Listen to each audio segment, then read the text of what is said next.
Tuesday, the 16th of April, is a date that Stags fans have had in their memory for a very long time.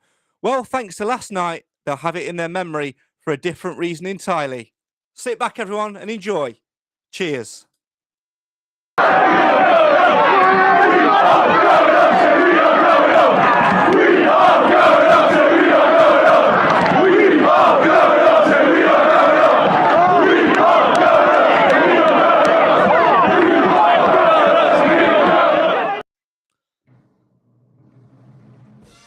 There's certainly scenes that we'll remember for a very long time.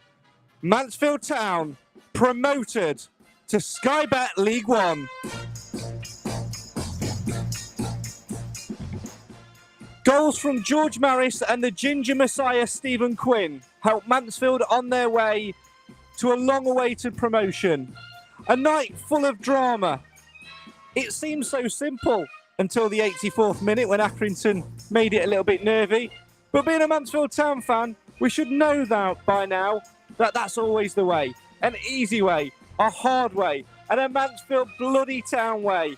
But in the end, all that matters is the fact that the Stags did it. They got over the line. They got promoted. What a night.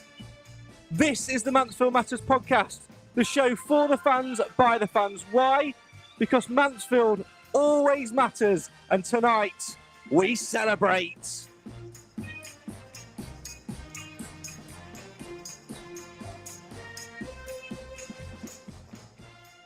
A momentous occasion at One Call Stadium last night.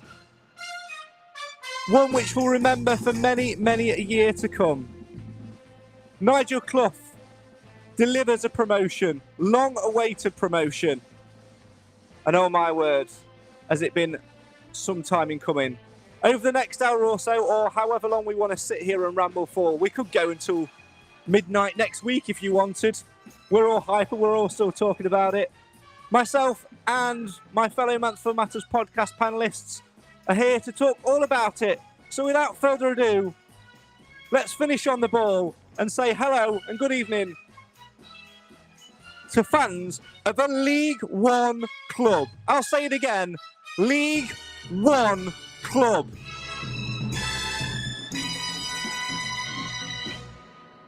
First and foremost, let's say hello and good evening to a man that's going to say something other tonight than please get off the pitch. It's Mr. Alan Wilson. Good evening, Craig. Good evening, everybody. Let's say hello and good evening to a man who I imagine sort of sat back and watched all the action happen, because I didn't see him run on the pitch. Or did you, Clive Parkin? Hey, up me duck. Yeah, I went on the pitch. I joined in the celebrations along with everybody else. I just didn't. I couldn't spend all night there. I had to come away from it at the end, and because I was getting overexcited, and my old frame can't cope with that. Well, one man I know who did go on the pitch. It's this man. Of course he did, and he's got. Yes. Come on. Hello, Cameron. I mean, I don't want to sort of like bring down this entire podcast, right, before we've even got into celebrating, right?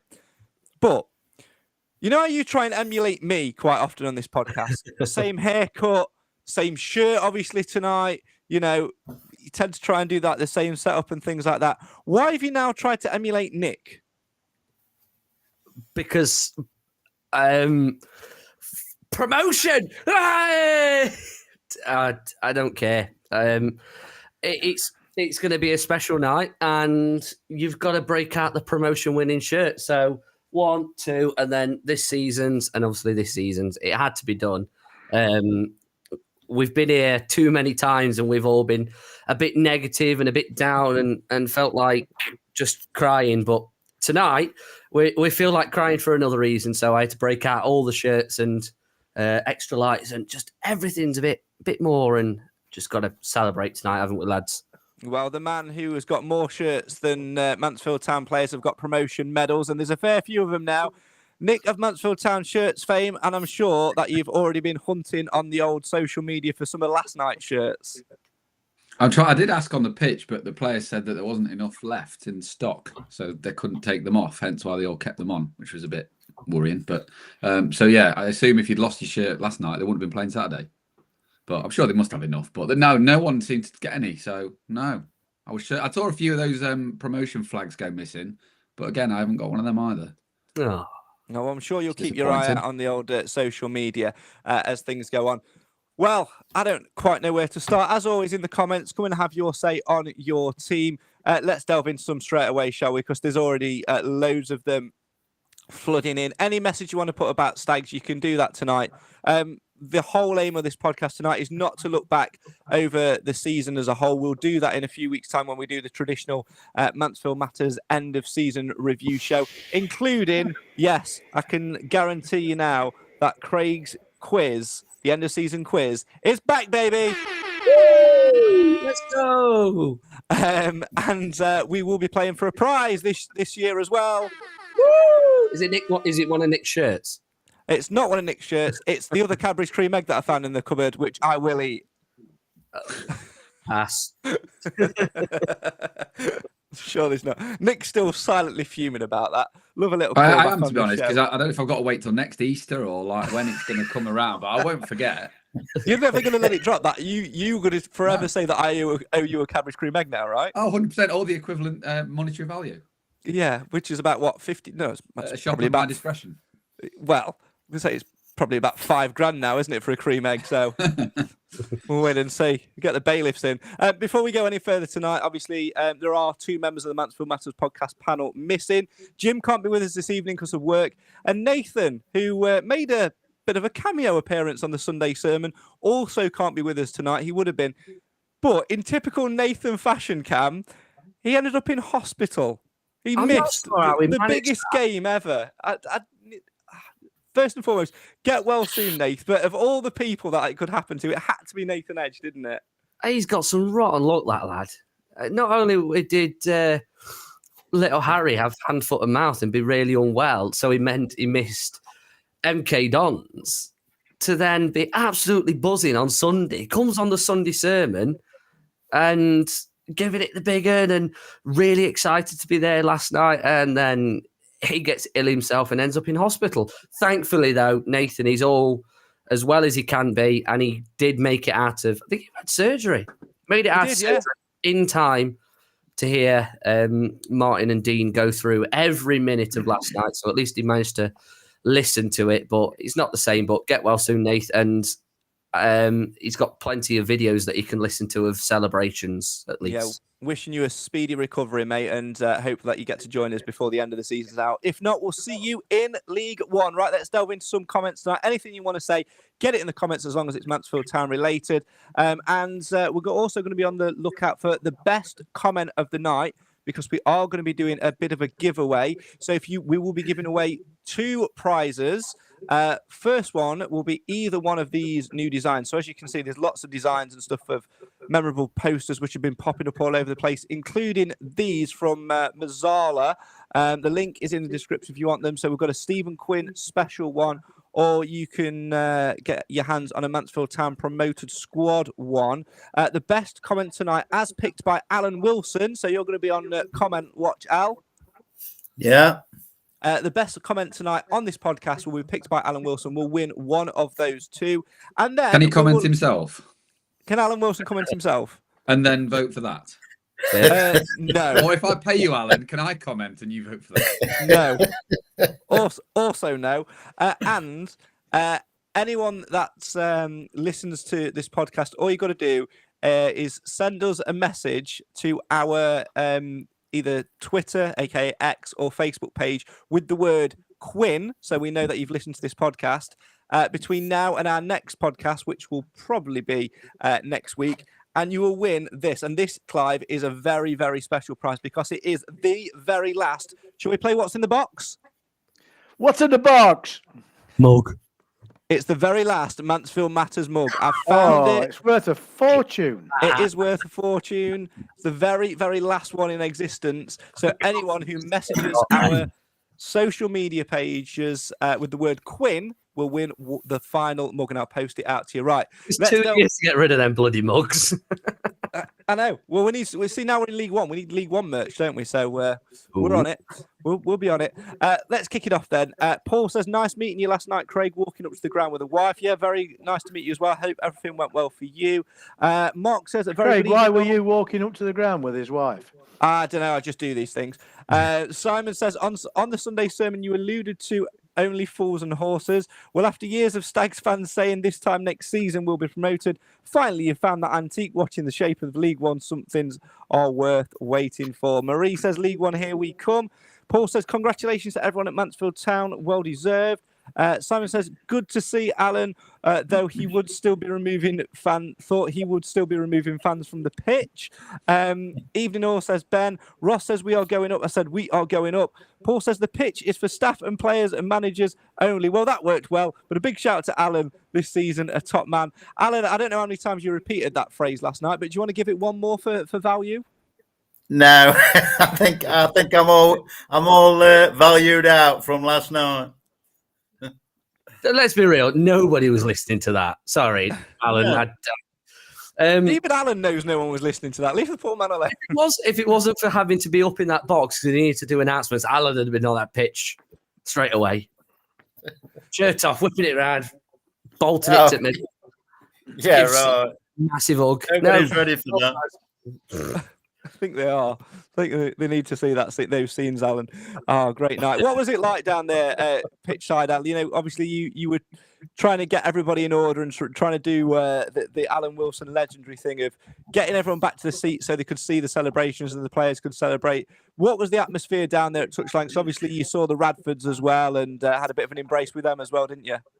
Yeah, it was very good, to be fair. And I was gonna try and make my way over because to look for, you know, what Cam had said about Andy Garner and whatever, and see if I could get any sort of interview with anybody. But then I was like fearing for my life because everybody just rushed on again, and I just stood still because everybody were buffling and shuffling and knocking me about. So I just came out the way.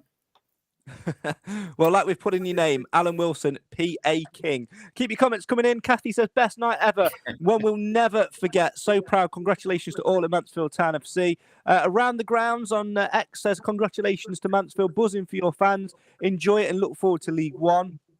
The Gate says, please leave the pitch. Play Sweet Caroline. Keeley says, I think I'm still dreaming. I really can't believe it's happened. I think it's because you had your cup of tea last night, Craig. Yes, I did. Superstition is a thing, right? I said this, before the last home, the Crawley game. I didn't get a cup of tea. It was warm. I got a bottle of Oasis. Last night, I got my tea and then the bottle of Oasis for my dad. So I put superstitions right, Nick, and everything was all right. So does that mean I can now claim a promotion winning medal for that superstition, right?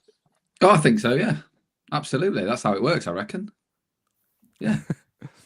I'm not quite sure that maybe the players knew beforehand. Maybe they got, a little inkling. They saw you with that flask. But my dad ran on the pitch and then went back for his flask and then went back again. So I think there must be a tea and coffee related sort of thing. I don't know what he's going to do with it, but maybe it's a thing. Maybe that's what we just needed throughout the season. We just needed more of that. Everybody was spraying champagne around. Your dad was spraying cold tea or lukewarm tea, depending on the flask. Yeah, cold coffee. I love it. It's something I didn't notice until literally like last night. Nick, I didn't realise you literally sit on the same row but one block further along. Yeah, you're like 10 seats away, but to my left. Yeah, I never noticed that. Well, he keeps his head down when you're there. Also a valid point. I only noticed because half the stand emptied out before, like 5 minutes before the end of the game. I wear one of those masks that's got the mustache and the big glasses and the big nose. Pull me hood up. Sorry. Breaking news. Nick of Mansfield Town Shirts fame is moving his season ticket next year. Damn. Oh, brilliant. Clive, it was one hell of a night, wasn't it? We'll keep coming back to some more comments in a minute. But from your perspective, how did you feel last night watching it all unfold? Because, of course, first season, really, you've moved or second season now, you've moved your season ticket, isn't it? Third. I've seen promotions before, and a lot of the fans there last night, this is the first time they've had the experience, and you got to feel for them because it was such an exciting thing. From my point of view, I was nervous as hell during the game because I just thought this is a Mansfield thing, isn't it? We've got to get 1 point in 3 games, it should be easy. I thought, hang on, this is Mansfield Town we're talking about. So the early goal just took all the tension out of it as far as I was concerned. And Quinny was always going to score, wasn't he, this season at some point? Yeah. But yeah, I'm really pleased that we've got the job done with 2 games to go, because I think we can really enjoy ourselves on Saturday. And those lucky enough to have got tickets to go to Barrow can dress up as bananas or Superman or whatever they're going to do and have a bean feast. Well, let's delve back into the game for a couple of minutes, Alan, and steer away from the celebrations. We'll come back to it. Keep your comments coming in. Clive said there about the importance of getting that first goal. It's what we said at MK, isn't it, as well? And I think to start in the way we did, you just sort of felt collectively the relief sort of lift up and drift out into the evening sky. Yeah, I mean, how many times have we alluded to that on the podcast about, an early goal makes such a big difference? And it did last night. You could see the tension start, all of a sudden it lifted and they started to play, more freely. I thought, it was just my opinion, but I thought they started to play freely once the goal had gone in. And I just think it was a matter of time. I was surprised when they got theirs because I think it was the deflection, weren't it? Did it come off Barry? Yes, I wasn't think it sure. did. Yeah. We've got to go to this sure. We've got to go address this comment first, though, Alan, because obviously George Maris did score the first goal last night, and you've been saying on this podcast that when he scores his next goal, you're going to say goal scorer for the Stags, Mansfield Town's number 10, Giorgio Mauricio. But can we honestly say, in our heart of hearts, that goal would have gone in if it hadn't have got deflected? I think the rule is that it's on target, isn't it? The rule is if it gets deflected, but it was on target, then it's the goal scorer's, isn't it? As if it's off target. So I think was it on target? Just wasn't behind it. If you go and watch around the grounds, his video he's watching on X right now. Really good video. He's tagged me and Craig and Mansfield Matters in it. Go and watch it. From his angle, he's sat in the away end. It's beautiful footage. Beautiful footage. Such a good video.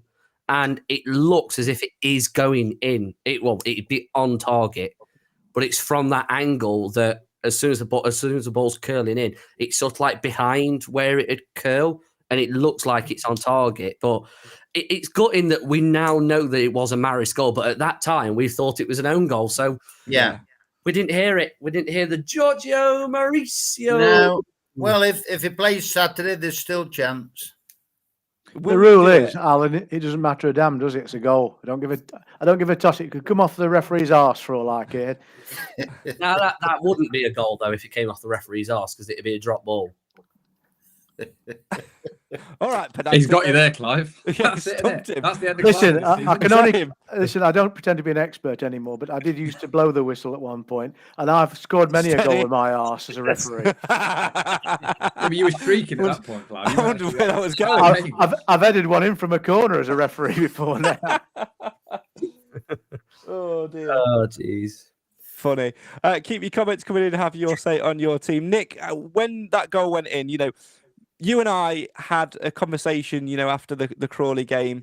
We were both sort of in that fear land that Mansfield might slip and it might be the catalyst for a really bad end of the season. As it happens, Nigel Clough and the boys have turned it around and made us eat our words, which we're absolutely happy with. We absolutely love that.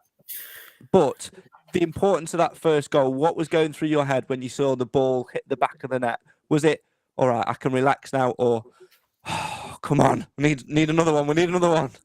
I definitely thought we needed another one, but the second it went in, I don't know, a bit like what Clive mentioned earlier, who's now just disappeared.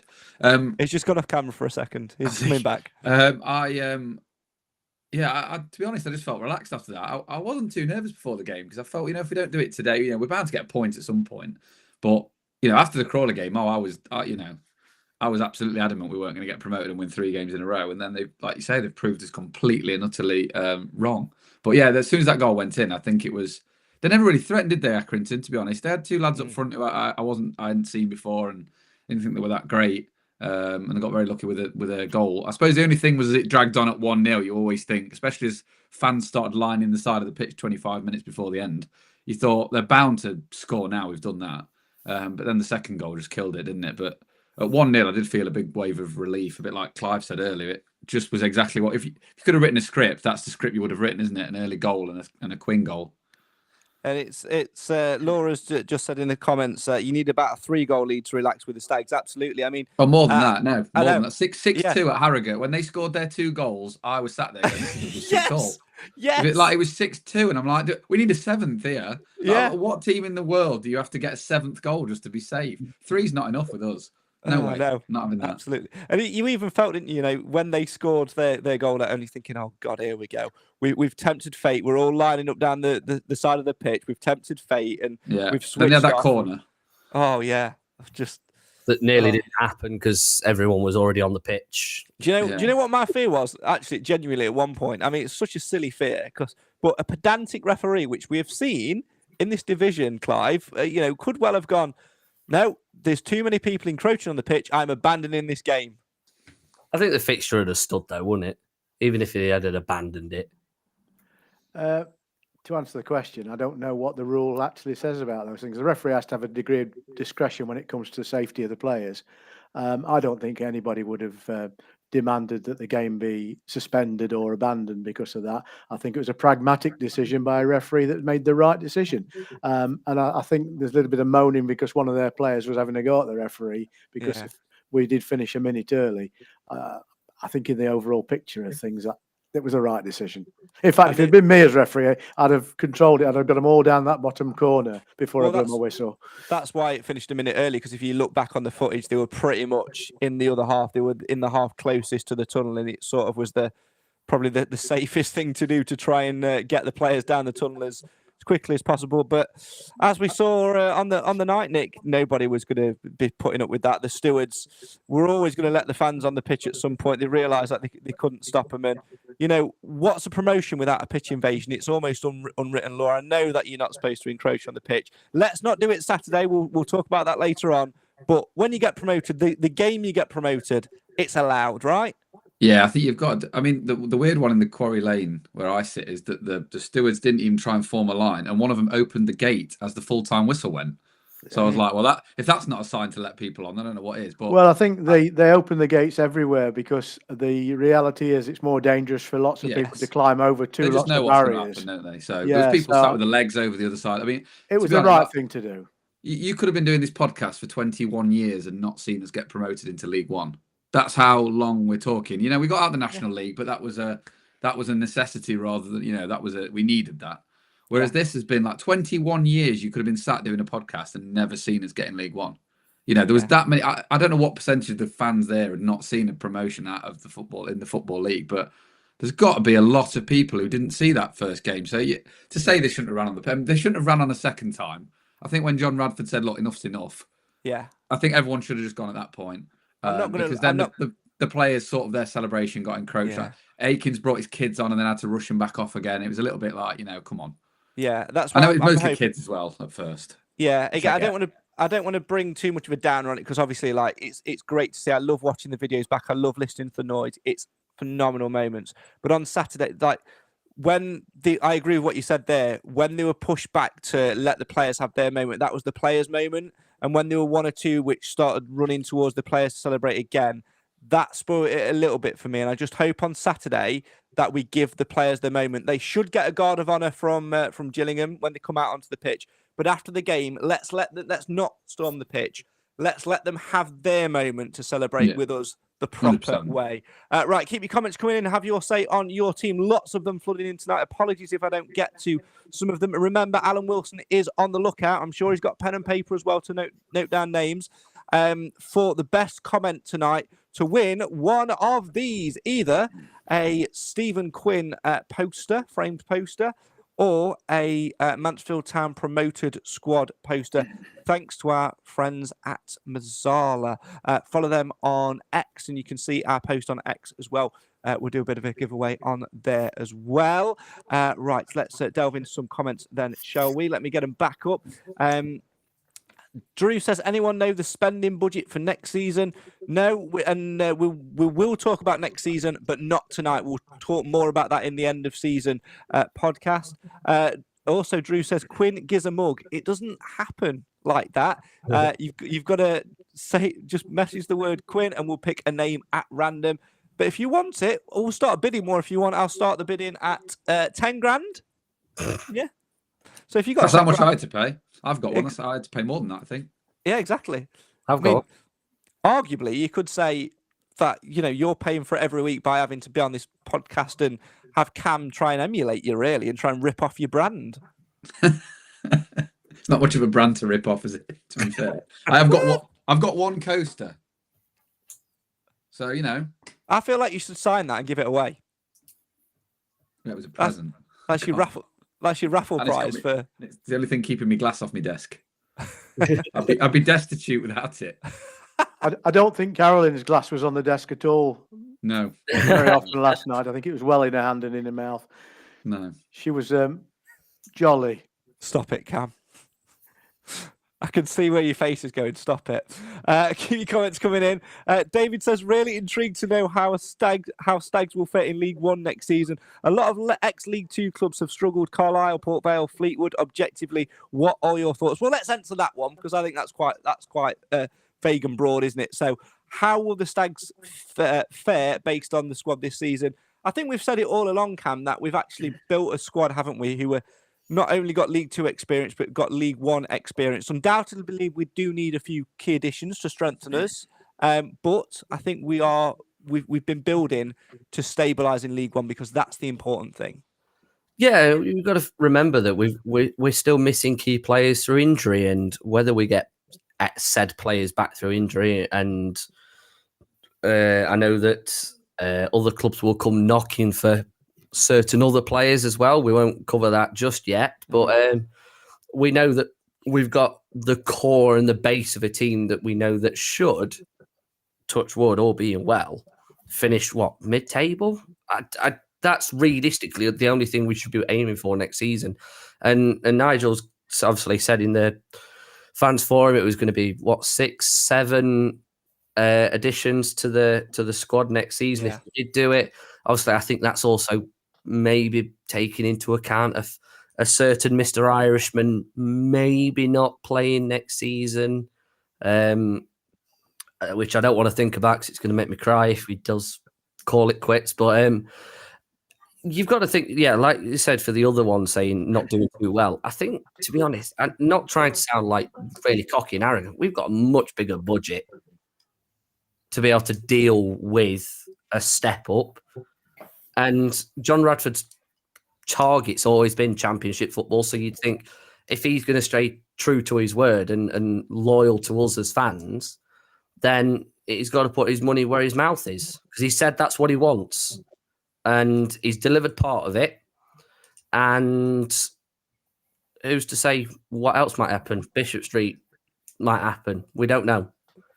Yeah, it's just about enjoying the moment for now, isn't it? And then thinking about what happens later on. Alan, what about your thoughts on that? Obviously, there will be a few players that potentially retire or even move on at the end of the contracts, things like that. So there will be a little bit of reshaping. But the core of Mansfield's squad is set to be a League One foundation, isn't it? With a little bit of additional support. Yeah, with the additions that Nigel's he said when I asked the question at the forum, I said, has anybody touted any players yet? He says, well, I'm not going down that route till I know exactly which division we're in. But I'm sure somewhere along the line they'll have had the eyes and ears open about other players. And I think same as Cam, if we finish, mid-table mediocrity, I think it's a successful first season in League One. Who knows? They might even do better. But I think we'll be able to hold us own. That is a fact. Yeah, that's it. Keep your comments coming in. Have your say on your team. Let's look at this one from Chris Ellison, Clive, who says, last night was very special. It's nights like last night that are the reason we follow the Stags up and down the country for years and years to get moments like that. Magic for the 2 goals to come from Maris, although it was an own goal, and Quinney, like it was written in the stars. And it is that, isn't it? We trek up and down the country. We spend countless amounts of money on tickets, on merchandise. We turn up and do stupid podcasts like this week in, week out, talk about the same thing over and over again, write stupid jingles about podcast predictions, walk down high streets in Bradford going, no cake, all for one hope, and that is promotion at the end of the day. Are you asking me a question in all that somewhere? Yeah. Because I don't know what to say to all that, because the question that's buried in that conversation you've had with yourself, I've lost it somewhere. What was the question? I know I'm a simple old bloke, but what was the question? Is a Jaffa cake a biscuit or a cake? And are you going to Look, finally I'm pay for sick- Nando's? I'm sick of you all. I'm going to get a new club. Hey, banter. Hey, he's been sitting on that for Not that sitting before on the that. watershed. Yeah. Sitting on that for 32 minutes. I mean, Chris is right. It was an experience to savour, and we all deal with things like that in different ways. There are some people that can't handle it very well and behave badly. There are some people that take it in their stride. But I thought, generally speaking, our crowd, our fans, our current fan base deserved what we had last night.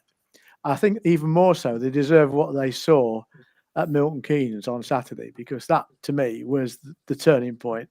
That turned the valve from being very stressful to being relatively stressless. And I just wonder how we'd have all performed last night had we not taken 3 points at Milton Keynes on Saturday. It would have been a different atmosphere, I'm sure. A little bit like Hereford, Nick. You know, all those 11 years ago. The MK Dons result is really the result that's got us promoted, not necessarily the Accrington result, even though it's that's mathematically done it, if that makes sense. I think it was the very definition of a 6-pointer, wasn't it? Because it was so obvious that they lost 3 and we gained 3. It literally was a 6-point swing. Whereas, and at that point, they were the only teams that we were vying against, because we'd recognised that Stockport had done everything they needed to do, and that our friends in North Wales were in the right position. So it was vital we won that game. Well, it wasn't vital, but it was valuable to the point that we hadn't considered prior.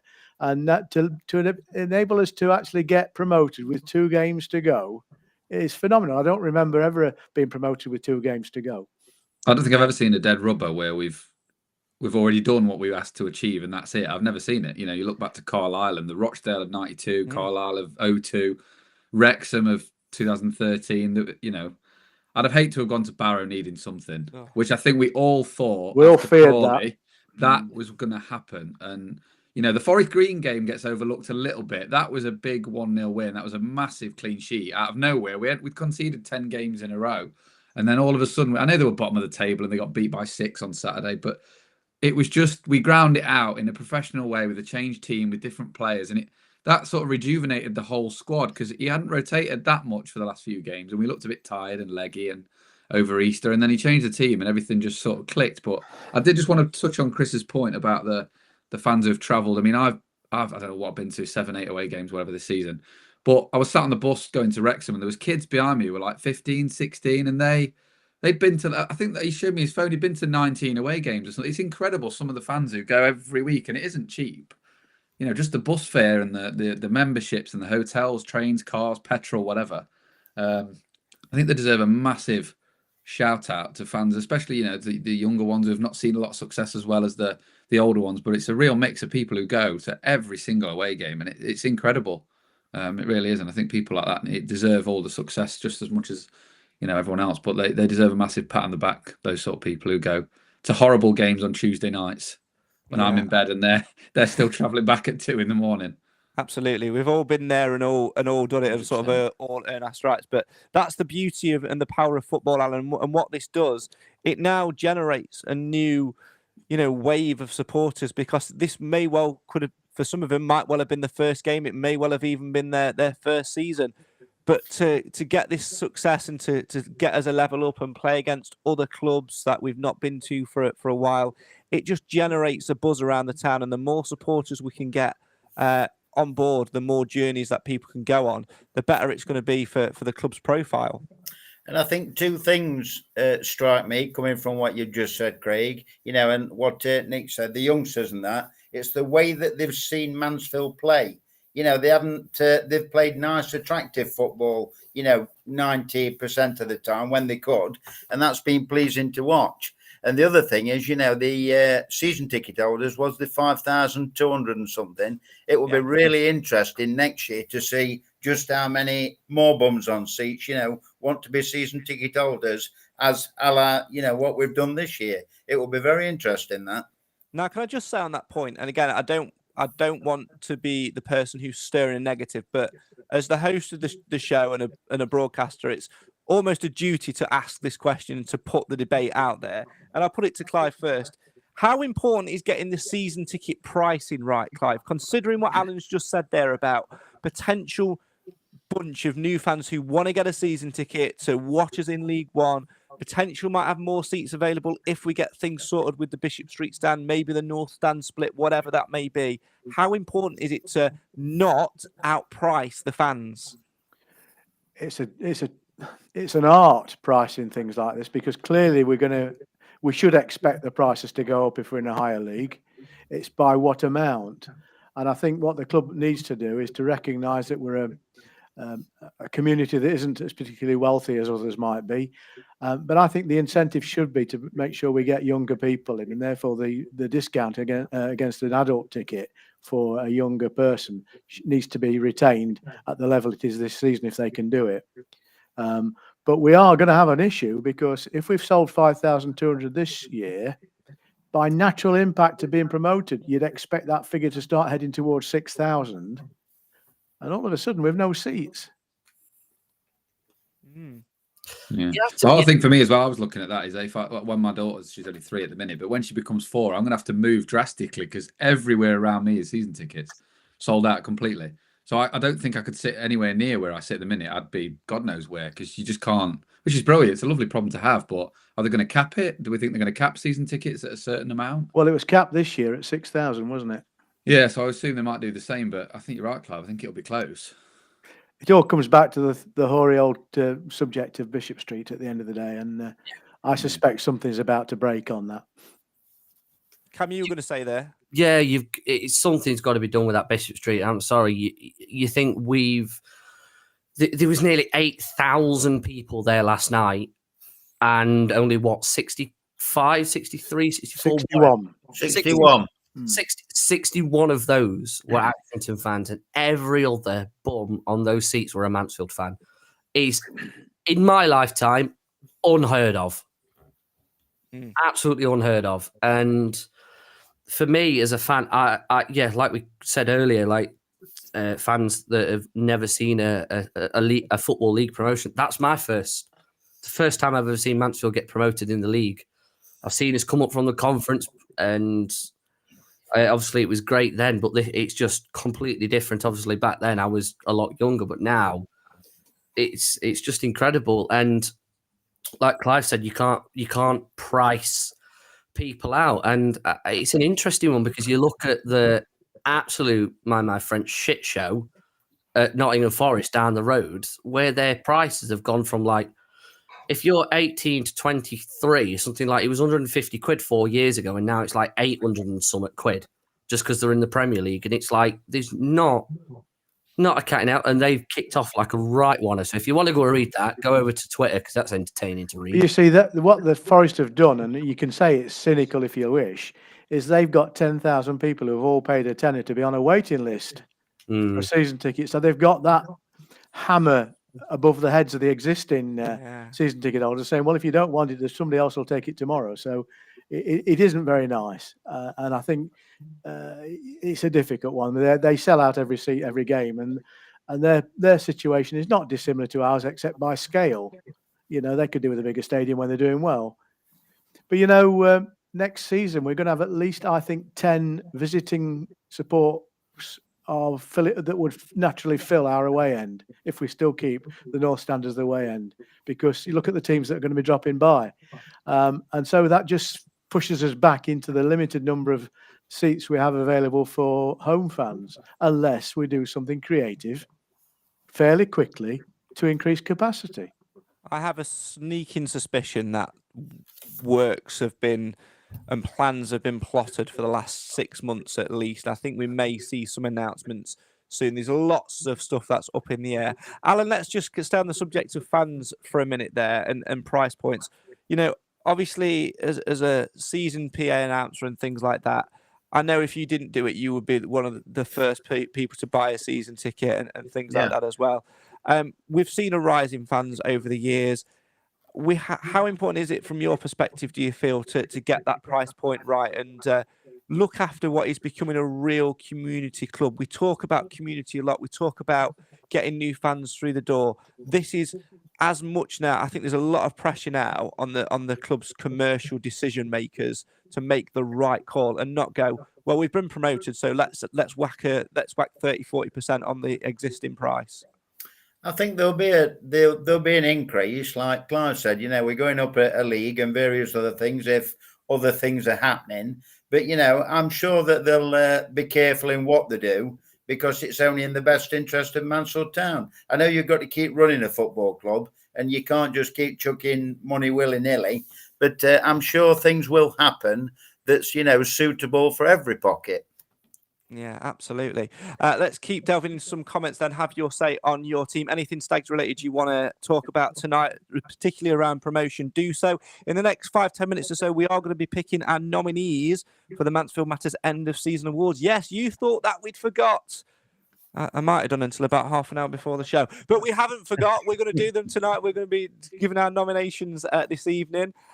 So do that. And we'll also be giving you an update on the Mansfield Matters Podcast Predictions League as we head into the final 2 games of the season. The last 2 games may well be dead rubbers for Nigel Clough and his players, but they're certainly not dead rubbers for the likes of me, Clive, Cam and Nick. Alan's run away with it, so he's all right. But anything could happen in the last 2 games. We've got triple points coming up. I'm still trying to push the whole shit or bust scenario as well, so we might have some jeopardy in there. Bit of fun for the last 2 games. We'll wait and see.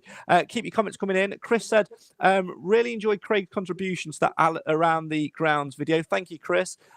Just want to say on that, did anyone else notice, because obviously my dad was stood with me when that happened, did anyone else who watched that video notice my dad just there with his thumb up thinking it was a photo? Yeah. Bless him. Literal definition of boomer. Listening. Let's face it, he's not listening, is he? Let's be honest. No. If you watch really carefully, you can sort of see me sort of mouth from, it's a video at one point.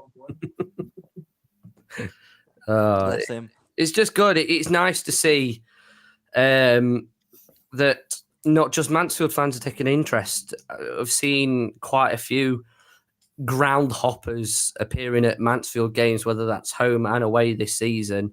And if anybody wants to relive last night, Around the Grounds, great video. Saturday, Black Lad Travels, I think he's called. He's an MK Dons fan. That's literally his YouTube channel. It's like Black Lad Travel or Travels. And it's just great to see that people are taking an interest in Mansfield and not just when it's a big game. Like, all right, they are big games, but that we are. I think it's as an effect of the team that are currently sat below us, partially in the table, that there's a bit more of an interest in League Two football. But it's also the fact that that's still someone that's came and watched us and enjoyed the atmosphere and quite clearly enjoying this podcast so far. So thank you very much. But we're attracting a new area of interest, and not just through fans, through media. The amount of media outlets there last night was ridiculous. It's great fun. Yeah, funny what happens, isn't it, when there's a promotion on the card and all of a sudden our inbox starts buzzing. Yes. Can you do this interview for this person? Can you do this interview for that person? I've done one for. Let's not name them. Let's not give them the credit. Okay. All right. I'm going to name one, Craig. Central News did an on-pitch interview with Clark and kept referring to him as Keeler Dunn. Yeah, I saw that on the name bar popped up and it was Keeler Dunn. Yeah. But to be fair, they're both wearing similar clothing, weren't they, Keeler Dunn and it's Clark? Them yellow shirts. I've seen. Yeah, very confusing for. I mean, from a distance on camera in the small little square, I look a little bit like Keeler Dunn with glasses on. So you do. Yeah, same. Yeah. You know? I mean, to be fair, at a distance, Keeler Dunn and George Maris very much look like each other. Yeah. I'm not expecting Lee Wilson to pop up in the comments and remind me of when I, across the other side of the pitch and wasn't looking at the play, said that Jordan Barry was on the ball and he called me out because I think it was Ollie Clark or something, and two couldn't get much more different. Thanks for that, Wills. Many good memories there. Ben says in the comments, we were talking about pitch invasions earlier, Al. Don't know whether you not noticed this or not. I'm going to change the name from Cloughie to Clough because I know he hates Cloughie. Clough got bowled over on the second pitch invasion and looked pretty cheesed off about the whole thing. Did you see that, Al? Did you notice that? No, I didn't, but I can imagine that he wouldn't be very happy. I could. I saw him walk off very cheesed. He walked off and said to some of the players, "F that," as he walked off, and they all started laughing as he went down the tunnel. That was quite clear from where I was sat. So I thought somebody definitely bumped into him or accidentally called him Cloughie. Because he looked a little bit angry. We all know that Nigel doesn't like the acclaim. He's never one to take the praise himself. He's always been about the players and the fans and everything else. So fair enough. I don't blame him because I don't. I have to say on that as well. The whole I love the little half-arsed wave to the crowd when they were going Cloughie give us a wave because he wanted to acknowledge the fans, but also it was like, stop calling me fucking Cloughie. Loved it. Absolutely loved it. Keep your comments coming in. We'll talk more about Nigel Clough in a minute, actually, because obviously since you were last with us, he's also been given a coveted crown of Manager of the Year. And obviously his future is up in the air, although there's an automatic trigger on his contract with promotion, but he may not choose to go for it. We'll talk more about that in a minute. Ross says, seen the 2002 promotion as a kid, then moved away and only started coming back to home games in Feb last year. What a time to start going again. Keep your comments coming in on that. Drew's bid a tenner for the mug. Now, I'm still going to keep it as a competition. Keep your eyes peeled for those comments, Alan. Remember, the funniest or best comment, as judged by Alan Wilson tonight, will win one of those Mazzala designs. Adam says, Caroline doing a dealia. Let's be having you. Love you. Can we afford Bishop Street in League One and League One players, says Adam. Bishop Street needs to happen, says Martin. No Bishop Street. I will struggle for tickets as a non-season ticket holder. Caroline definitely wanted to party on the pitch, asking Alan to pay Freed from Desire last night. I mean, at one point you did, I think you or Kieran, your oppo, started playing Walking in Memphis, and it was the wrong version because it should have been your version, Al. Yeah, I'm going to say we had, like we get the normal CDs and whatever, and we had to hunt high and low for Freed from Desire, but we found it in the end. I'm sure you did, and you're men of many talents, of course. Have you still got a gramophone in your box then, Alan? Has it got a needle? No. Do you have to wind it up? Can we just say, by the way, can we start a campaign now, by the way? Now we've been promoted. Can somebody please get Alan's PA box some new kit? Yeah. And some new actually new speakers, because my God, listening to Walking in Memphis, it was so loud. It was just, has anybody ever gone to heard a car meet in the distance? You all you hear is just over based songs and it just sounds awful. That's what it was like, because they were pushing it that hard you just couldn't hear anything. It just sounded like it was just noise.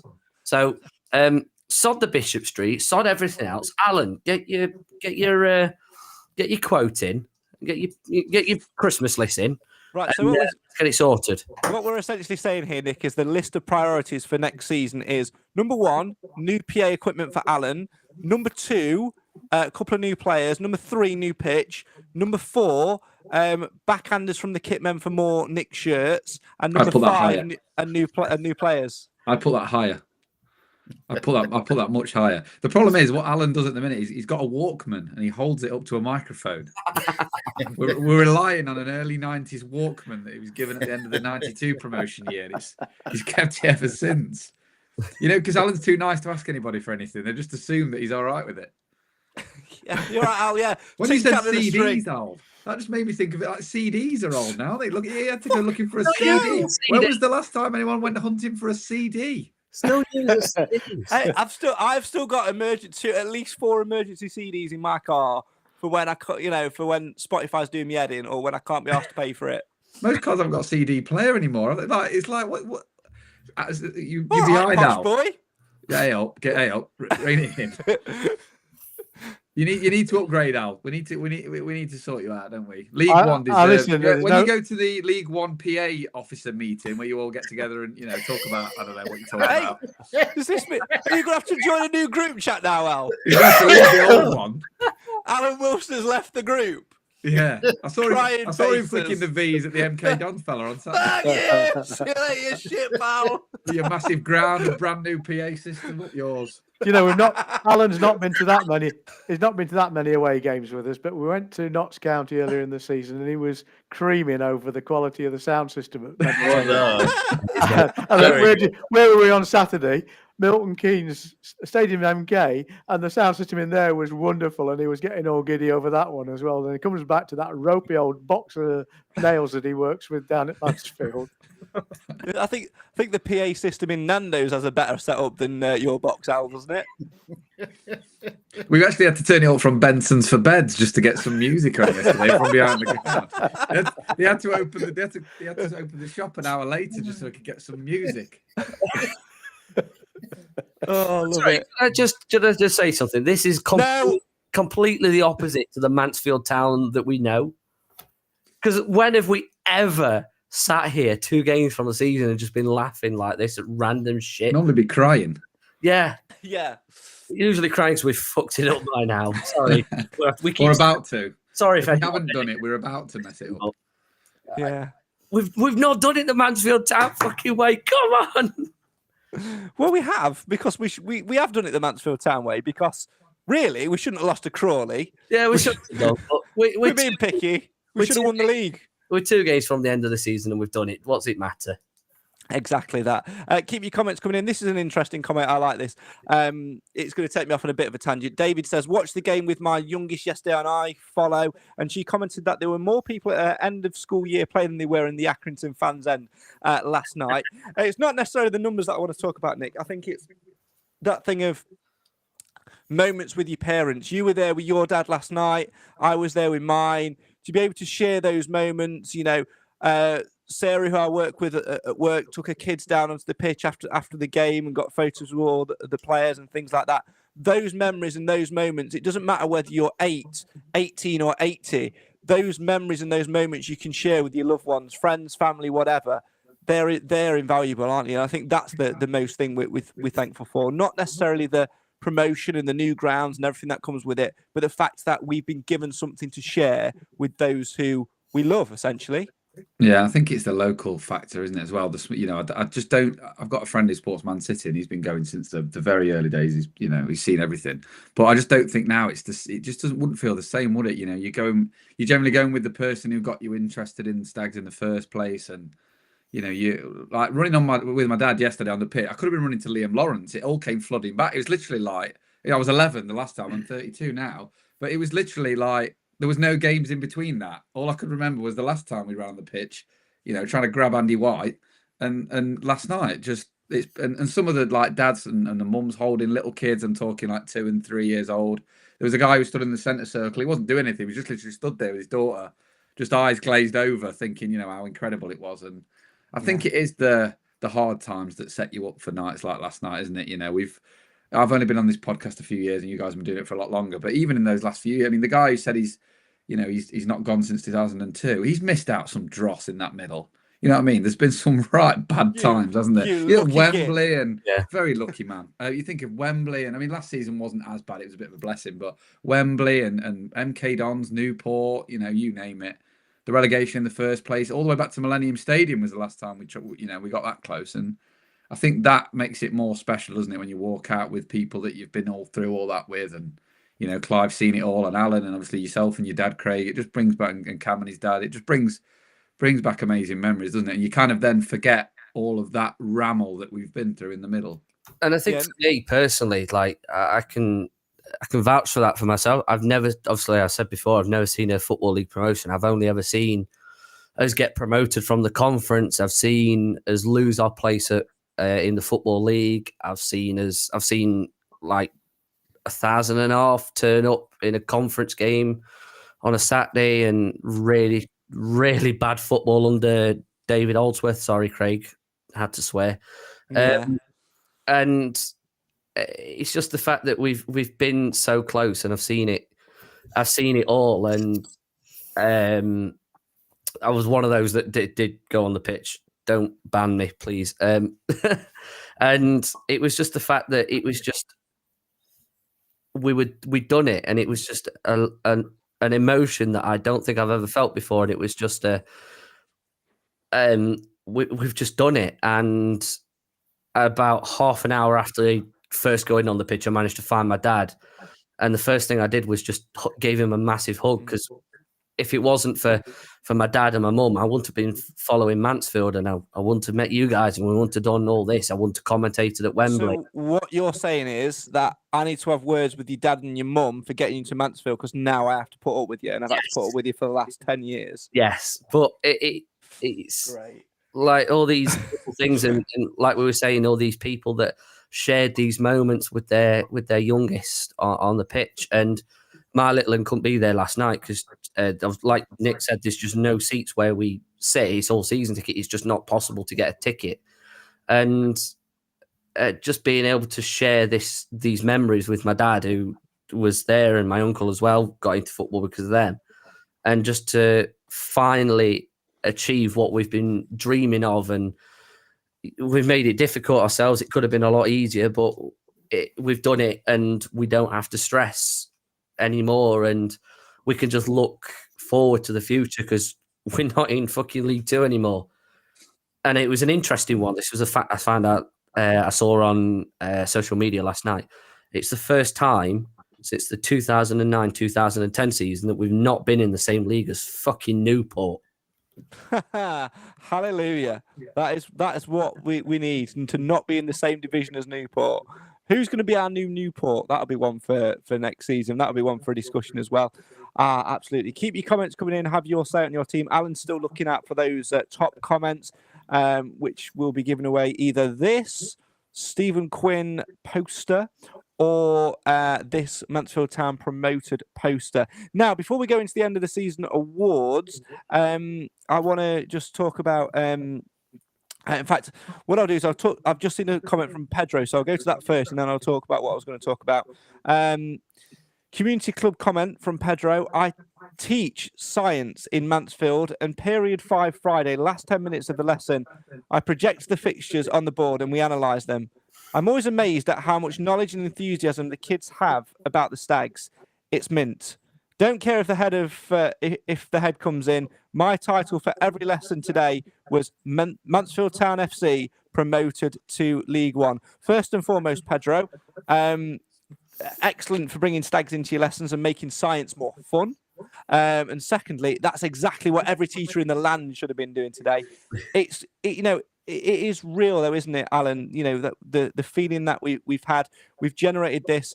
We can't be one of those clubs who don't progress and invest in new supporters and get new supporters coming through the door, because that, with respect, is how you end up getting 61 fans at an away game on a Tuesday night. That's how you end up becoming a monotonous mid-table team.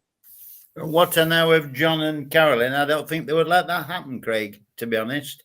And like Nick said and Clive said and everybody else has said about the age thing and whatever, I can remember my dad saying to me, if they beat West Ham, I'll take you to the next game, which I did. We lost against Leicester 1-0, but that was 1969, and I've been going ever since. So, it is inbred into you. Once you're in there, that's it. It doesn't matter. You see the good times, the bad times, every other time. If it's in here, it's in here. Yeah, and no matter what happens along the way, things, it never really truly dies. It's always burning in there some way. Before we move on to the end of the season awards, and I want to talk briefly, Nick, about Nigel Clough. Obviously, manager of the year for League Two, well deserved. 25 years in management, surpassed his dad's number of games in management as well, arguably with very similar, if not better, results.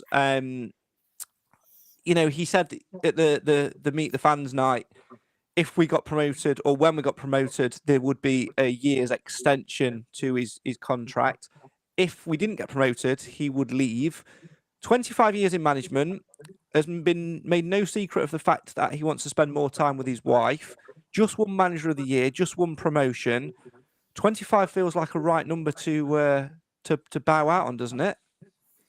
I think maybe if he was a couple of years older, I just feel like he's worked so hard to get here, and his team's here, and the rest of his team are reasonably young, and they're not going to want him to retire. I think I think he'll definitely give it a go in League One. I can't, although everything does point to, you look at those stats and you think, oh, it'd be a great time, and it would be, but it's not for us. I think he'll go into League One. I think he'll want to build a team in League One personally. I think he's worked so hard to get here, and the squad is really in his name now, isn't it? It's exactly how he wanted it. So I'm pretty certain that if he now left now, he'd be always wondering, what could this team that I've built have done in League One? And I think that maybe on its own would keep him for next season. It's got to be a real tough decision for him now, though, Clive, hasn't it? Because he'll be pondering exactly the same thing. 25 years, more time with a wife, achieve what I've achieved, go out on a high rather than go out on a low. I think it's like everybody else in this world. You strive for the perfect work-life balance. And I don't think Clough's got it too bad. He's got a club that he feels immersed in. It's only an hour down the road from where he's chosen to spend the rest of his life living. He can take his dog to work with him. He's on a substantial salary. I don't think it's that big a decision for the lad.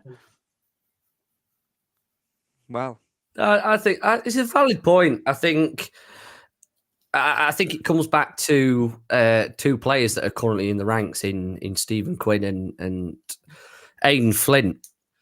And one of the things that always came back to, why did Flint sign for Mansfield? And it's like, well, he's towards the end of his career and he lives in fucking Pinkston. It just makes sense. Stephen Quinn, he's in the back end of his career. He lives practically around the corner from me, just over in Sheffield. It's not that far. It's more than just who pays the most now. Like Flint said, he'd got off. He could have gone pretty much anywhere. Quinny could have gone pretty much anywhere, and they came to Mansfield because it works for them. And we forget in these moments of sort of like when you're trying to pick, like, who do you want as a player, different contributing factors, and you forget that they're human at heart. You look at the reason James Perch came back to Mansfield. You look at the reason Farron Rawson wanted to come to Mansfield. James Perch is from Woodhouse, isn't he? Rawson's from Nottingham.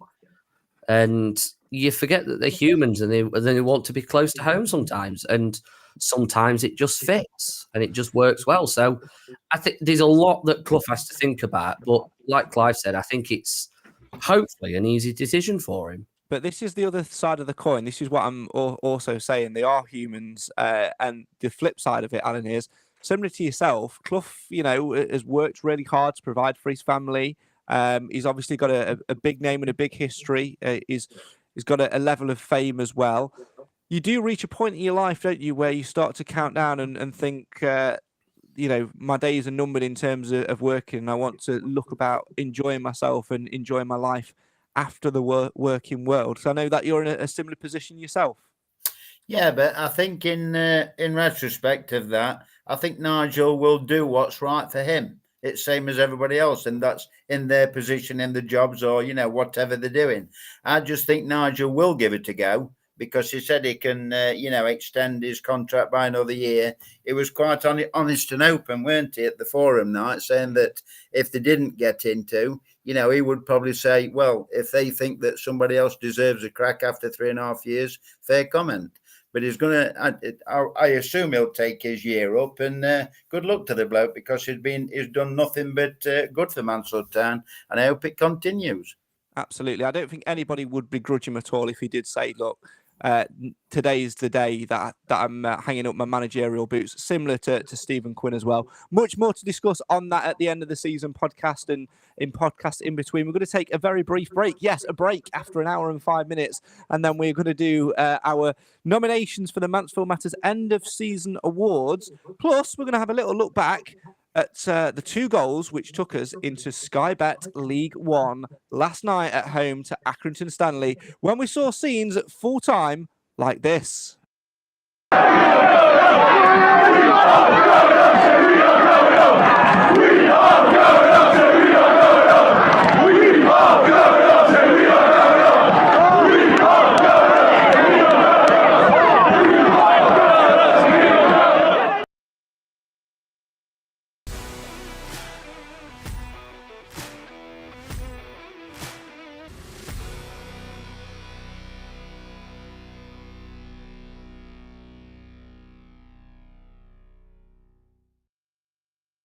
You're back with the Mansfield Matters podcast, a show for the fans, by the fans. Why? Because Mansfield always matters. This is the promotion special. A moment like this, a moment where Mansfield Town get up and get out of Sky Bet League 2 and make it into Sky Bet League 1. But how did they do it?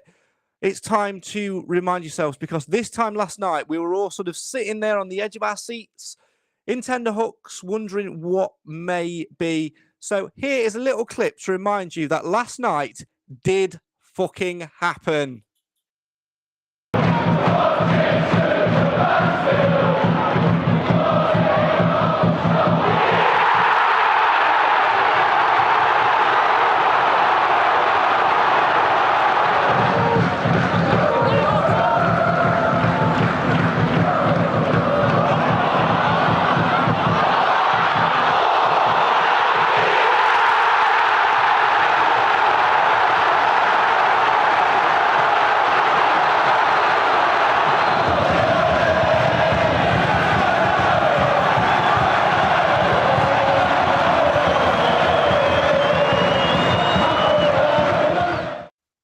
Those scenes are ones which will live long in the memory. Mansfield Town promoted to Sky Bet League 1 last night with a 2-1 win over Accrington Stanley. And we were talking about Nigel Clough there, Clive, before the break. Let's talk very briefly about Stephen Quinn, who we saw scoring that second goal last night. He went off to a rapturous round of applause. I don't think there was anybody who couldn't stand who was left seated when Quinn went off last night. Was that the last time we've seen him in the amber and blue? It's possible. It's very sad if it is, but it looked every inch like someone saying "ta-ra" to me. But it said "ta-ra" last year and the year before. So I think the guy's been retiring for 5 years. I just think that he's going to get excited again. And while he's got energy in his body to perform, I don't think as a player he'd want to hang his boots up when he didn't feel it was necessary. You only get one stab at life, and as a footballer, only has a limited amount of time to perform what he's good at. And to stop before you need to, I think, is a difficult decision to take. Having said that, I don't think, from what I understand, he needs to earn a living playing football anymore. No, he said if once he finishes football, he will be moving on and to outside football. I think he's got a property investment business and development business as well. So over in Sheffield, with very nice looking houses as well, ones which this 50p in front of me really could not afford. Alan, obviously your take on that. I don't know if you probably won't have seen it. It was on his Instagram today. He put a very cryptic post on there. He said looking forward to chapter 2 of his life. So do you think, with that said, that Mr. Quinn's right foot tapping and blowing kisses to the crowd was his swan song? Quite honest, I haven't seen the quote. No, you're right, but it's similar to what Clive said. It all depends how he feels at the end of the day. You know, when everything's settled down, the euphoria has died down. It all depends how he copes with his business life. You know, and whether he thinks, well, I could give it just, and I suppose it all depends whether Nigel's going to offer him anything, or, the club itself, not just Nigel, the club itself, whether they want to offer him anything. I suppose there's quite a few things to take into consideration, but I would like to see him carry on because he's a stalwart of the club. But if he wants to go in his, to say, go out at the top, as it were, like you said, fair play to him. Just erect the statue now is what I say. Right, before we move on to the awards, let's briefly just talk about this. Football, the Beautiful Game exhibition is happening right now at Mansfield Museum. Free entry for that. So if you've got lovely memories of last night and all the things which led to it, why not go back through the history books of football, the Beautiful Game? Open now at Mansfield Museum, free entry to all. The exhibit is open Tuesday to Saturday and has something for all ages.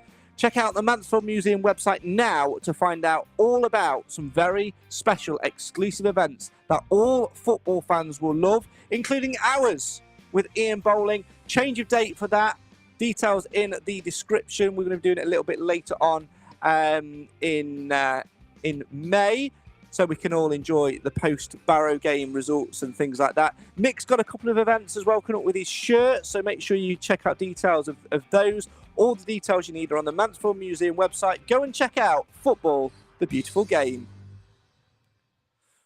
Right, keep your comments coming in. Have your say on your team. We are now going to turn our attentions, gentlemen, to the end of season awards. We do this every single year, as I'm sure you all know.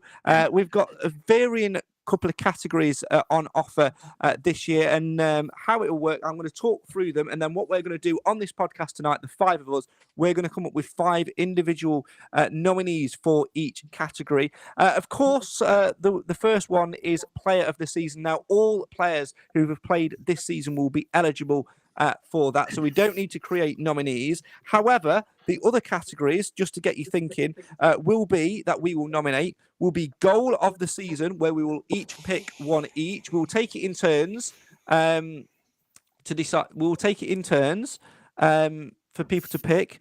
So if somebody picks the one you would have gone for, please have another one in the back of your mind. The other one will be the Unsung Hero / Special Recognition Awards. The next one will be Moment of the Season, excluding Sealing promotion last night. So that cannot be a moment of the season. And the next one will be, hello, Evelyn, will be the Game of the Season. And of course, the final coveted award will be Podcaster of the Season, which I've won every year we've done it. And I don't like it because it's an ego trip, and that's not me. So please, can you vote for Alan Wilson this year? As long as Cam doesn't win it, I don't care. Rude. True facts. Right, we're gonna we're gonna start off. What's she been eating? She got choc around her mouth. Jaffa cake. I love it. Is he Great. Great choice. Good taste, that kid. Right, so we're going to start with Goal of the Season. And what I'm going to do for this one is I am going to go with Clive, then Nick, then Cam, then Alan for this one. So, Clive, I would like your nomination, please, for Goal of the Season. Well, there's a lot of choice and some really good goals, some well-constructed goals, but I'm going to go for one which in itself was an oddity, and that was against Accrington Stanley at their ground, Aaron Lewis's goal on the volley. So you're going Aaron Lewis versus Accrington. Nick, you're up next. Yeah, that would have been mine. I'm going to go for Keeler Dunn against Notts County at home. Sorry, Alan. Yeah, that's it. That's Sorry. 2 gone our picking. You've no chance, Cam. Don't forget, I've got to pick at the end as well. Greg's got to go as well. I've got to go as well. So, Alan, you're next. All right. Probably Swan against Harrogate. Yeah, good choice. Cam. Yeah, good luck picking Craig because I'm stumped. James Gale versus MK Dons. Oh, Anything by Colin Larkin. Yeah, who am I going to go for my pick of goal? Cargill, Notts County away. No, I'm not. Do you know? Aikens County away. Aikens Bradford away. No, I am gonna go for.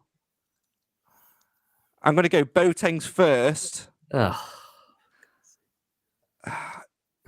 Was it the Harrogate game, wasn't it? The Nando's Cup. Yeah, the Nando's Cup game. Mainly because we was all like, in fact, no, I'm going to change it. I'm not going Boateng's first. I'm going Boateng's third, because I think that just was like the one goal was like, all right, that's funny. He started and scored when we've been slating him. Second goal was like, bloody hell, he's done it again. Hat trick. He's not going to get a hat trick. Oh no, he has. So we're going to go with that one. Right, Unsung Hero of the season / Special Recognition Award. I'm going to go in reverse order this time. So I'm going to go first. My nomination for Special Recognition, by the way, this is open to anyone related to Mansfield Town FC in any way, shape or form. So it could be somebody on the pitch. It could be somebody behind the scenes. And my nomination is going to be Mez the groundsman for obvious reasons. He's took a lot of flack this season. which when you're getting hammered on social media can affect you mentally. He's been at the club for many a year. He's been really dealt a tough blow this year, especially with that Wrexham TV game. And yet, even though we've had a few postponements, we've still managed to get games on, and we've still got it in a decent enough condition. So my nomination for Unsung Hero is Mez. Cam, you're up next. It's not Mummy, no. Mummy's not getting the award. It should be Mummy, because Mummy has to put up with that. I think Andy Garner. And your reasonings for it? I've got to try and scribble these down. This is a fucking legend. It's just quality, isn't it?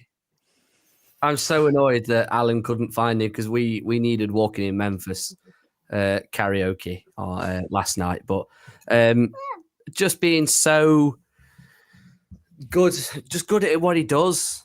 I'm trying to steal the microphone now. Right, hang on then.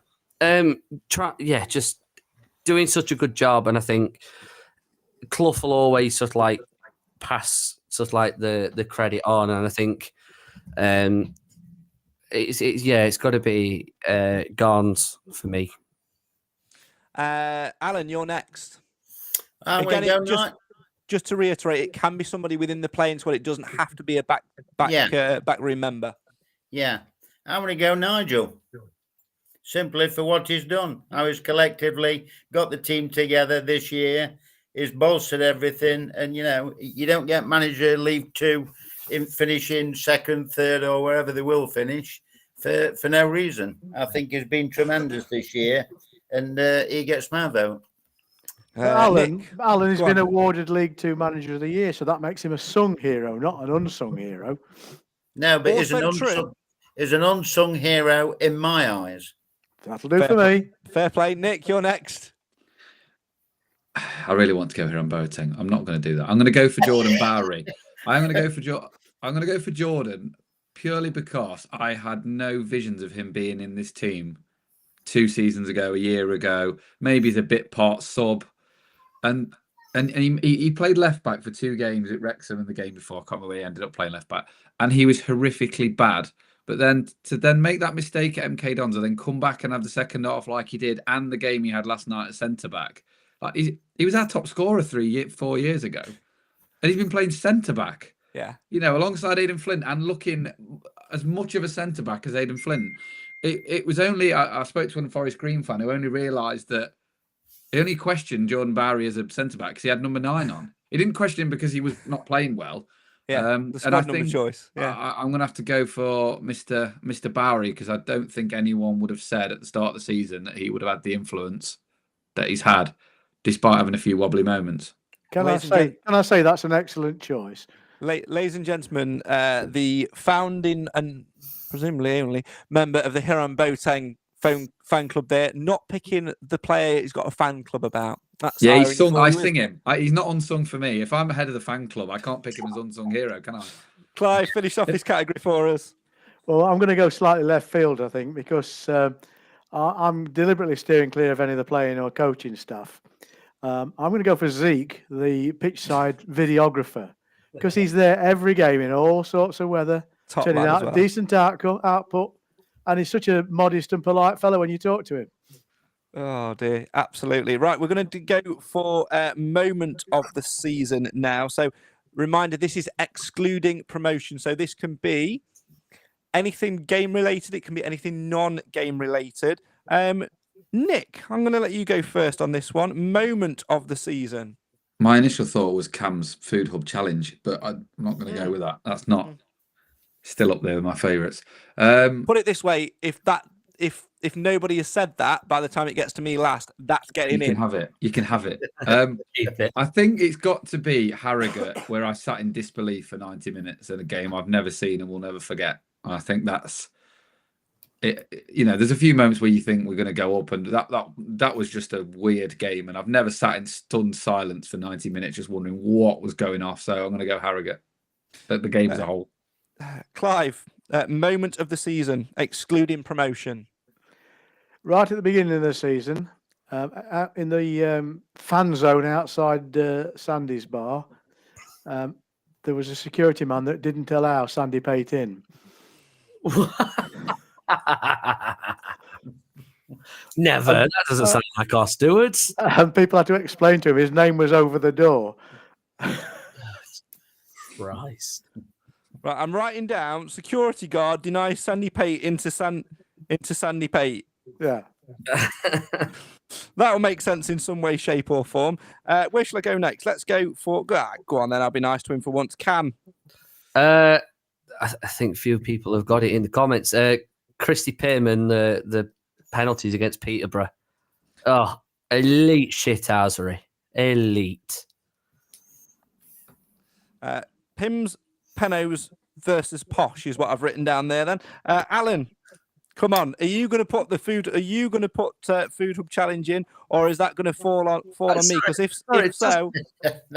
Just on no, this... I'm not going to use that. And I was urging 80% towards the no cake comment, but I'm going to override that.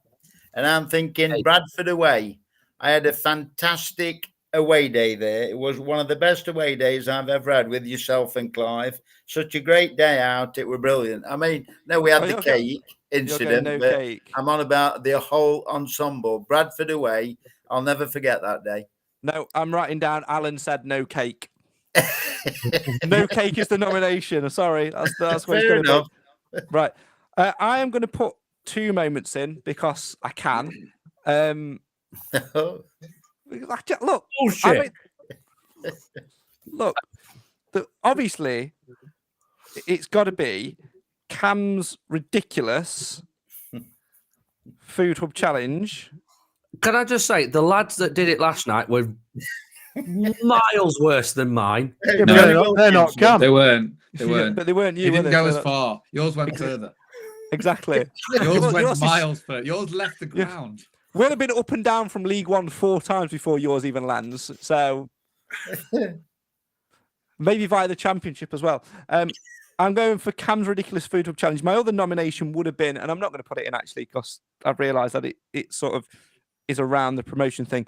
It was Stephen. I was going to put Stephen Quinn's celebration for his goal, but I'm not. I'm just going to leave it as Cam's Food Hub Challenge. Because you could say the Stephen Quinn's celebration of James Gale's goal at MK Dons, the belly slide. Shall I just put Stephen Quinn? Shall I just put Stephen Quinn? From us all? I just put all Stephen Quinn. Yes. A collective nomination for Stephen Quinn. So I'm just going to put Quinn being Quinn. Right. So, final one. This is for game of the season. Again, Accrington, I know, will be on everybody's minds because of last night and things like that. So I'm going to make a rule that the Accrington game is excluded. Okay. And what we're going to do is we're going to go let's go with Alan first on this one. Game of the season. So it can either be something which is personal to you or just a game which you enjoyed watching and which you will look back on in 10, 20 years' time and go, that was a really important game in our season. Notts County away. No brainer for me. Notts County away. Nick, going to come to you next. I've already nominated Harrogate in the other one, so I'm not going to pick that. I'm going to go Salford 5-1 just because it's a team that we very rarely beat, and it also backed up the Harrogate result. So I'm going to go Salford 5-1. That the home game, yeah? Yes, mate, yeah. Got to remember, I don't know what day it is. Clive, you're next. Mine's Harrogate away, simply because it was with the first of the bogeys shot this year. And it was a comprehensive win in a tidy way. Right, who's left? Cam, Me. go on then. Fuck, literally every single thing I'd have gone. I think I'm going to go Sutton away then. Okay. I can't really think of any. You could probably say MK Dons away. Yeah. But I think that still comes under the whole. I mean, it could, but it couldn't. MK Dons away. I don't think it'll win, but I'm going Forest Green home for mine because I think, like Nick alluded to earlier, I think that's probably one of the most important results this season in the last few games. So there you go. So right, I'll run through those in just a second for you then. So a reminder that the Mansfield Matters End of Season Awards That'll be live in the next coming days. Make sure you get on our social media to vote for that. Player of the season is open to all players eligible for that one. We'll also have the podcast of the season, where for the first time we've got 7 nominees. So you can vote for either Jim or Nathan, who aren't here tonight. You can vote for Cam, although why would you? You can vote for Nick. You can vote for Alan. You can vote for Clive, or you can vote for this idiot who you keep voting for every year. I don't know why. Who's won it for the past however long we've been doing it. Hashtag Alan for the win, and hashtag no cake. There'll be no cake. I think the problem is, Craig, you keep sending these prepaid envelopes out with just your name already ticked, so all they have to do is post it. Listen, and that's the problem. Right, I'm changing my moment of the season to when I denied you that Cadbury's cream egg. That's what it's up there. I think the Clive Nando's one's got to be up there, where he was adamant that he wasn't paying for Nando's, but the consensus of everybody else was yes, you are, and we haven't seen it. When's that, Clive? When is that? Well, if you went to Milton Keynes Dons, you'd have tasted it. Whoa, no. I'd have had like Wrexham, Clive. Yes, we went to Nando's before the MK Dons game. But I don't recall you paying for it. I was going to say, Clive, did you pay for it? I bought the puddings. It wasn't from Nando's, was it? Was it cake? Technically, you still no. It wasn't cake either. Technically, you still owe us a Nando's. Technically, my forecast was 8-0, and at no point at any stage during the game was the score 8-0. So shut it. I feel like because it's the last game of the home season, I think we need a Nando's on Saturday. What? And Clive pays? Yes. Yeah. 80%. Clive pays 80%. Yes. I think that's a fair compromise. The rest of us pay collective 5% each. Yes. Gentlemen, if you think that's fair, well, you know, it's for others to judge, but yeah. You're outvoted 4-1, Clive. Not 4-1. I think 160 who are currently watching this podcast live will agree that you owe us all a Nando's for that epic game. So just to recap then, player of the season, all players eligible. Goal of the season, the nominees are Clive's gone for Aaron Lewis versus Accrington. Nick went for DKD, Notts County at home. Alan went for Swan at Harrogate at home. Cam went for Gale, MK Dons away. And I went for Boateng's third against Harrogate. The unsung hero / special recognition, I went for Mez as groundsman. Cam went for Andy Garner, in quotation marks, fucking legend. Alan went for Nigel Clough. Nick went for the best centre-back in League 2, Jordan Bowery. And Clive went for Zeke, the cameraman. Moment of the season, Nick went for the Harrogate disbelief. Clive's gone for the security guard denies Sandy Pate into Sandy Pate bar.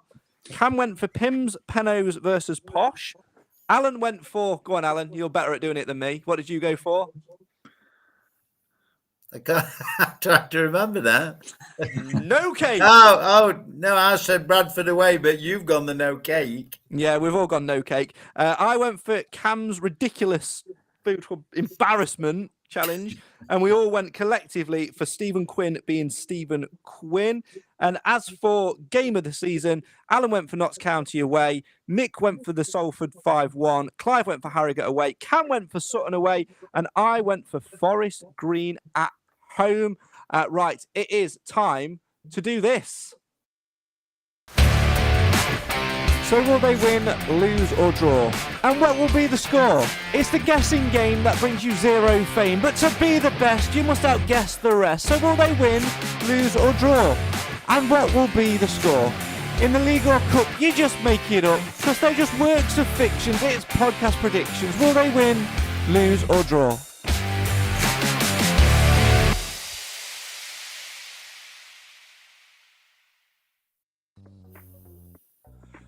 So we've got 2 games left in Sky Bet League 2 to go, and the podcast predictions top 10 table currently stands like this.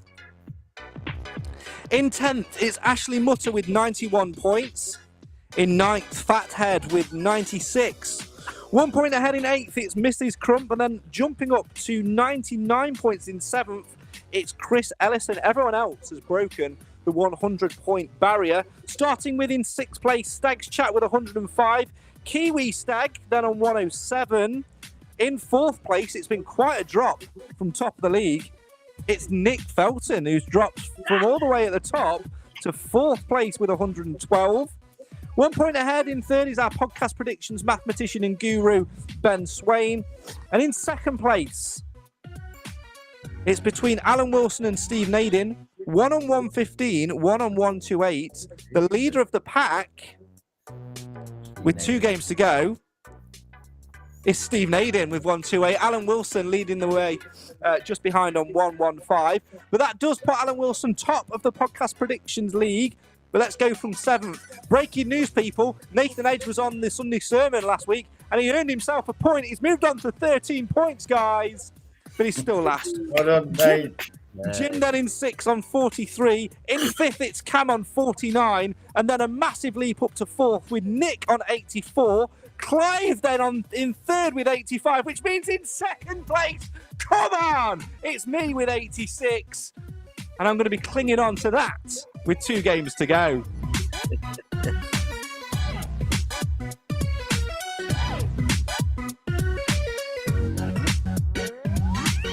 Or will I? Because we've got 2 games left to go. Nigel Clough is bound to make some changes now because we don't need to risk players. I can see a few different faces getting a game. Hopefully George Cooper gets a game.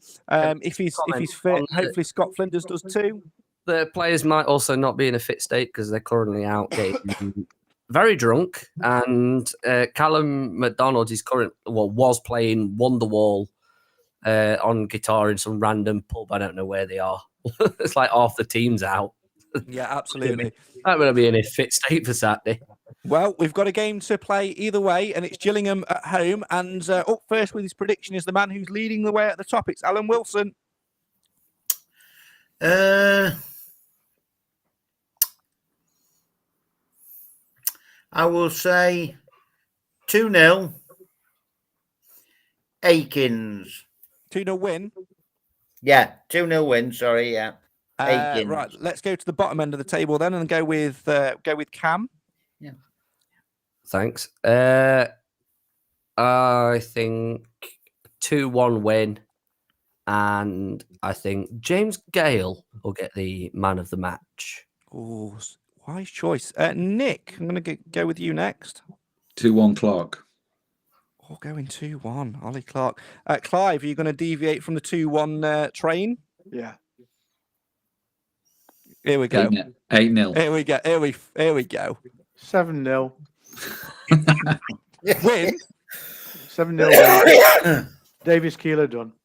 How many own goals is Ollie Hawkins going to score? 6. Now, if that does come true, you are paying for Nando's. I don't care what you say. I'm drinking there myself. No Nando's.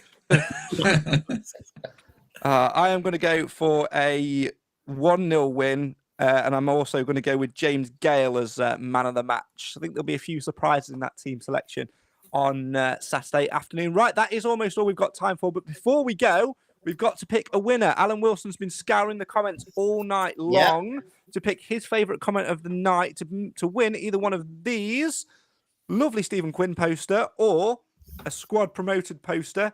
And the winner, Alan Wilson, is Simon Wilson.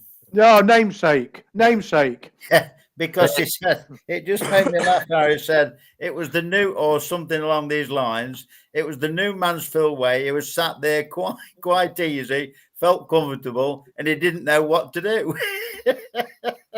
Just thought that was quality, that. Well done, Simon. Well done, Simon. If you can drop us a DM, either onto our Facebook page or Twitter, or to me personally, we'll get you sorted out with that poster. And remember, if you want to win this last remaining Mansfield Matters mug and you're listening to the audio version, it's only available to those who listen to the audio version of this podcast.